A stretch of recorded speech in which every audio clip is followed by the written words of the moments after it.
না বের না বেশ নাম্বার না থাকলে নিলে একবার না বোঝা গেলে দোকান থেকে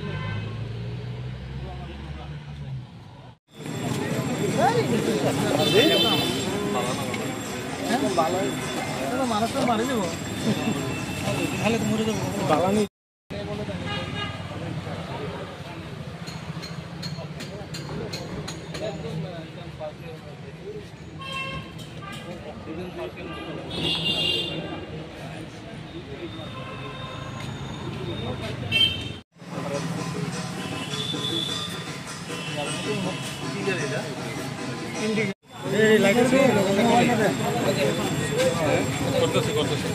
ভিডিও হ্যাঁ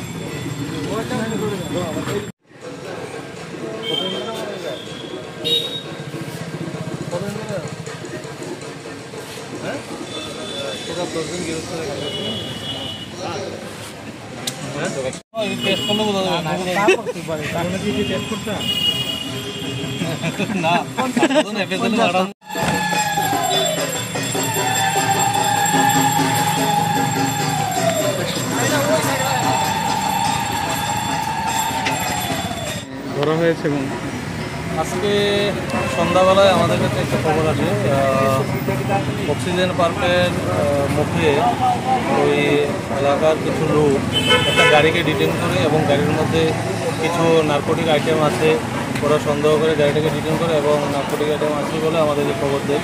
সঙ্গে সঙ্গে এয়ারপোর্ট ডিএসের ওসি এবং আদার অফিসার এবং আমি এসডিপিও এনসিসি ঘটনাস্থলে আসি এবং এসে আমরা সদর ডিসিএম এবং সোশ্যাল ওয়েলফেয়ারের একজন গভর্নমেন্ট এমপ্লয়ি ওনাদের সম্মুখে আমরা গাড়িকে তল্লাশি করি।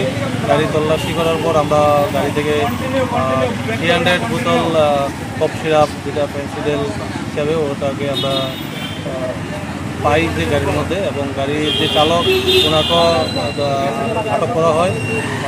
ওনাকে জিজ্ঞাসাবাদ করা হবে। ওনার জিজ্ঞাসাবাদে আমরা দেখব ওটা কোথায় থেকে এনেছে এবং কোথায় নিয়ে যাচ্ছিল, কী পারপাসে নিয়ে যাচ্ছিল। আমরা এই ব্যাপারে আমরা একটা এনডিপিএস মামলা নেব আজকে, নিয়ে এটা তদন্ত। এমনি প্রাথমিক তদন্তে কি জানা গেছে গুলি কোথায় যাচ্ছিল বা কোথায় থেকে আনা হয়েছে? প্রাথমিক তদন্তে জাস্ট আমরা স্পটে যতটুকু জিজ্ঞাসা করেছি ও বামুটিয়া থেকে গান্ধীগ্রাম থেকে এনেছে বলছে আর বিশালগড়ে নিয়ে যাওয়ার উদ্দেশ্যে। তো অক্সিজেন পার্কের মুখেই ওনাকে এলাকার কিছু লোক পাবলিক ওটাকে দিতে। স্যার কার কাছ থেকে এনেছে কিছু নাম কি জানতে পেরেছেন? না, এখনও আমাকে কিছু বলেনি, তো আমরা থরলি জিজ্ঞাসাবাদ করব। ওনাকে কি মানে রিমান্ড চেয়ে আপনারা কালকে কোর্টে পাঠাবেন? নিশ্চয়ই। কি নাম ওনার যাকে আটক করেছেন আপনি? সাম সাহা। আমি পুরোপুরি জিজ্ঞাসা করতে পারিনি, তো আমরা ডিটেলস জিজ্ঞাসা করি।